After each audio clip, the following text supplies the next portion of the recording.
복 이야기. 새해가 되면 사람들은 새해 복 많이 받으십시오, 새해에는 소원 성취하십시오 라는 말로 덕담을 나눈다. 새해 복 많이 받으세요 라는 인사말에서 복이 갖고 있는 뜻에 가끔 의문이 생길 때가 있다. 국어사전을 보면 복은 행복, 좋은 운수라고 설명하고 있다. 사람들이 예사로이 쓰는 말 중에 복 많이 받으세요 라고 하지만 자기의 처지를 말할 때 나는 복이 많아 혹은 복이 정말 없어 라고 이야기할 때도 있다. 또한 복에 관해서 어린 시절 할머니가 어머니를 꾸중하실 때 복 많은 사람 본보지 말고 부지런히 해서 먹고 살아라 라고 하신 말씀이 기억난다. 일타스님은 마음을 다스리는 글 중 첫 구절에서 복은 검소함에서 생기고 덕은 겸양에서 생기며 지혜는 고요히 생각하는 데서 생긴다고 했다. 그러고 보니 복이 가져다주는 의미는 복을 받을 사람, 복을 운명적으로 갖고 태어나는 사람, 복을 스스로 만드는 사람인 것으로 되어 있는 것 같다. 하지만 복을 받는다는 것은 복을 주는 자가 있다는 것을 전제한다. 복을 주는 자의 주체는 교육이 아닐까? 교육은 가정교육, 학교교육, 사회교육, 종교교육에서 기인될 수도 있을 것이다. 그러므로 이러한 교육을 받으려고 노력하지 않으면 성공하기 어려운 것이 아닐까? 복을 받을 사람과 복을 스스로 만드는 사람이란 말은 다르게 표현되지만 같은 뜻으로 해석될 수도 있다. 스스로 노력하지 않고 모든 것을 운명적으로 받아들이려고 생각하는 사람도 많다. 운명도 노력하는 데 따라서 달라질 것이다. 다시 말하면 복을 받을 사람, 복을 만드는 사람, 운명적인 복은 우리 스스로가 노력하여 얻어야 하는 것으로 결론 지을 수 있다. 그런 까닭에서일까? 어떤 분이 새해 인사말 중 복을 받으십시오 보다 복을 지으십시오 라고 하는 것이 맞다고 한 이야기가 새삼스레 느껴진다.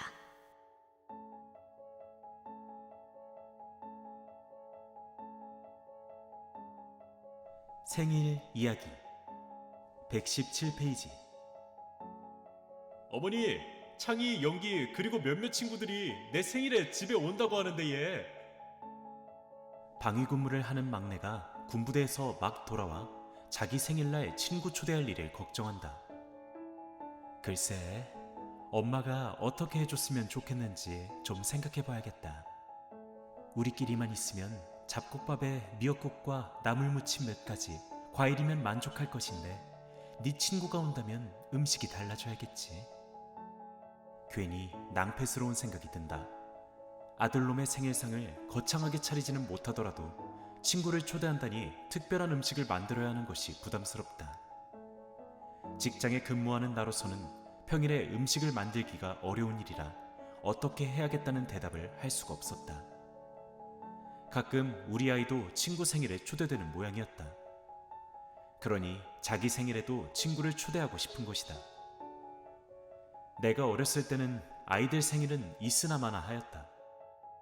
어쩌다 어머님이 생일을 기억해 두었다가 잡곡밥과 미역국을 끓여주시면 그것으로 만족했다. 더구나 친구를 초대하여 음식을 나누어 먹는 일은 전혀 모르고 지내온 셈이다. 1년 중 생일상을 가장 크게 차리는 날은 할머님의 생신날이었다. 그날은 작은 아버님, 큰 고모님, 작은 고모님과 여러 식구들이 모여서 할머님의 생신을 축하드리며 음식을 나누어 먹고 즐겼던 생각이 난다. 다음으로 크게 차리는 상은 아버님 생신날이었다. 생일상에는 당신이 좋아하셨던 미나리 나물 무침과 미나리를 살짝 데쳐 먹기 좋게 다발을 지어 담근 김치, 겨자가루를 넣어 만든 잡채가 올랐다. 재래식 잡채는 우리 식구들이 모두 좋아해서 많이 만들어 이웃 사람들과 나누어 먹기도 하였다. 어머님의 생신날에는 한 번도 생일상을 차리시는 것을 보지 못했다. 어머님이 당신의 생일상을 스스로 차리기가 쑥스러웠는지도 모를 일이다. 자식들이 장성하여 큰며느리가 상을 차릴 때마다 간단하고 소박하게 차릴 것을 당부하시곤 했다. 그래서인지 내 생일날에도 상을 차리거나 직접 밥을 해먹은 일은 거의 없었다. 그런데도 생일을 기억해주는 이가 없으면 그날 하루는 힘이 빠진다. 어느 해였던가 그날도 학교일에 빠져 생일날을 잊고 있었다. 며칠이 지나서야 알게 되어 애꿎은 남편에게 짜증을 부렸던 일이 생각난다. 또 큰아이가 중학교 1학년, 작은아이는 초등학교 5학년과 3학년이었던 해였다. 아이들이 내 생일을 기억하고 선물을 사왔었다. 큰놈이 예쁘게 포장한 선물을 화장대 위에 놓으며 엄마, 생일 축하합니다. 하는 것이다. 웬 돈이 있어 선물을 샀느냐? 용돈을 모았다가 셋이서 샀어 얘. 한다. 흐뭇하여 선물을 싼 종이를 풀었다. 노란 색깔의 보자기에 빨간 수실이 달려있는 재봉틀 덮개였다. 늘 재봉틀이 너저런 보자기로 덮여있는 것이 보기 싫었던가 보다. 어찌 그런 생각을 하였는지 대견스러웠다. 다음 해의 생일에도 새 놈이 합작해서 또 선물을 사왔다. 스테인리스 스틸로 만든 부엌칼과 전화기 받침대였다. 내가 사용하고 있던 부엌칼은 담금질하여 만들어진 무쇠칼인데 매우 더러워 보였던 것이다. 그때 받은 칼을 지금까지 사용하고 있으니 정말 귀중한 선물이었다. 이제 아이들은 모두 성년이 되었고 나에게 주는 생일 선물의 종류도 달라졌다. 시집간 딸아이는 인삼과 대추를 한 상자씩 사왔다. 아직 장가를 들지 않은 아들은 한오백이란 영양제를 한꺼번에 3통이나 사들고 와서는 어머님, 하루에 꼭 하나씩 빠짐없이 잡수셔야 합니다. 하루 빠지면 효과가 없다고 합니다. 그리고 이 3통을 모두 잡수시면 제가 제대합니다. 나는 아이들에게 생일 선물은 하지 않는다. 싱그러운 5월의 아침에 복을 소복하게 담은 팥밥 한 그릇과 미역국 한 그릇, 넓적한 유리쟁반에 가득 담은 나물, 조기 한 마리, 수박과 참외, 딸기, 제왕님께 올리는 정화수 한 그릇으로 동쪽을 향하여 상을 차린다. 바르고 성실하게 살아가기를 기도한다. 지금은 아이들에게 어머니 상이 점점 쇠하여가는 노인상으로 비치는 것이 아닐까 하는 생각에 괜히 서글퍼진다.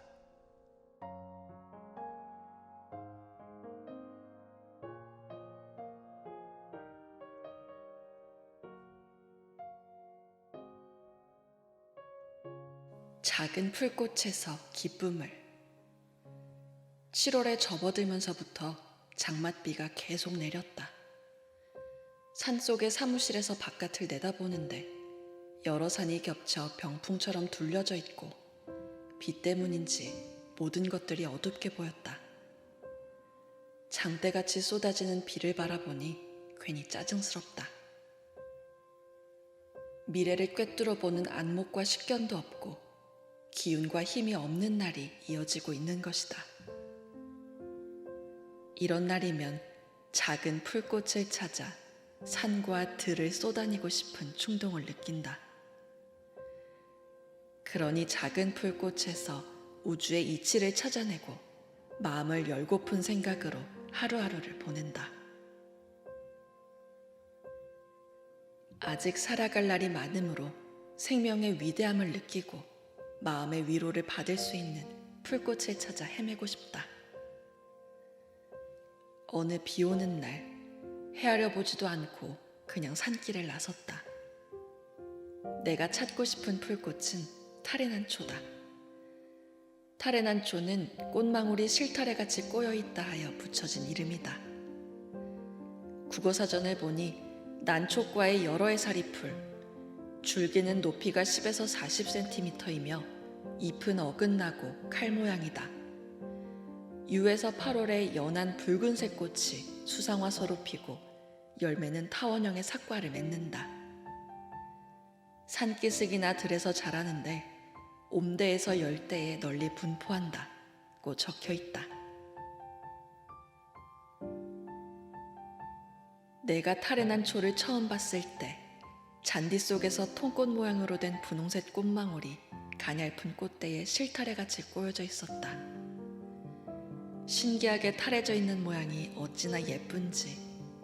짙은 향기는 없으나 비틀려 올라간 작은 꽃이 더할 수 없이 순수해 보였다. 초여름 햇빛이 쏟아지는 날에 엉겅퀴가 한창 나비를 부르고 있다.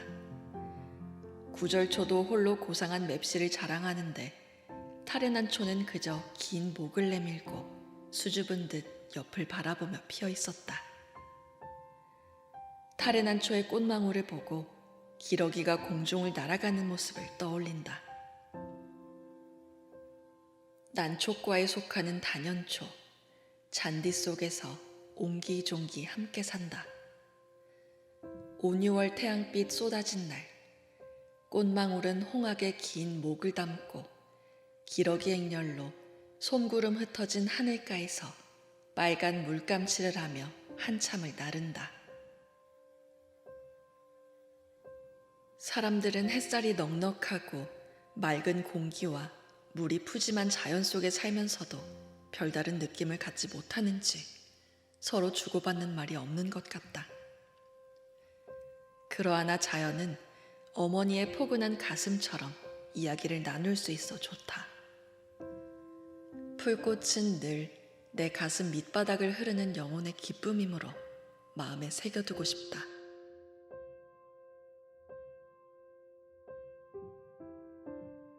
인격 형성 113페이지 5월의 둘째 주에 전남교육원에서 조화로운 인격 도야를 위한 수련 방안을 주제로 한 전국 학생교육원 합동연수회가 있었다. 14개의 교육원에 고등학교 학생 수련을 지도하는 전문직들로 구성된 모임이다.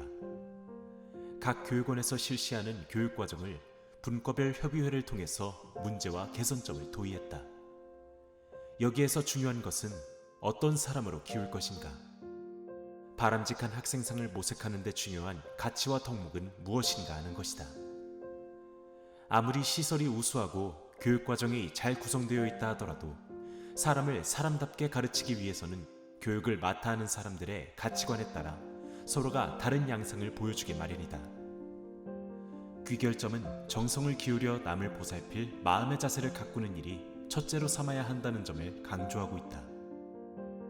훌륭한 청소년으로 키우려면 자기중심적이고 이기적인 점을 벗어나도록 지도 교육해야 한다는 것이다. 사람의 가치관은 어렸을 때의 경험이 큰 영향을 발휘한다고 한다. 부모의 육아법이 사람됨을 좌우하고 결정적 영향을 미친다고 본다. 아이의 기본 성격이 학교에 들어오기 전에 틀이 잡혀져 버린다는 점을 주제 특강에서 강조하고 있었다. 그러므로 어렸을 때부터 자립심과 자립적 행동을 키우려 하는 지도가 필요하다. 학교와 가정, 사회에서까지 인성의 바탕이 되는 기본적인 성격 혹은 가치 태도에 관한 훈련을 시켜 올바른 성격 형성이 되게 하는 것이 당연하다. 태도 형성에서도 버릇들이기는 매우 중요한 것으로 옳지 않은 행동을 할 때는 벌을 주어서라도 고쳐야 한다. 여기서 강조되어야 할 것은 상벌의 가치 기준이 확실한 것과 벌을 주는 자가 일관성을 갖고 꾸준해야만 효과를 거두게 되어 올바른 성격 형성에 도움이 된다는 것이다. 정서적 학습이 성격 형성에 절대적인 비중을 차지한다. 청소년 교육의 올바른 성격 형성을 위해서는 끊임없는 애정과 지도 조언이 필요한 사실을 다시 한 번 더 자신에게 확인할 수 있는 기회가 되었다.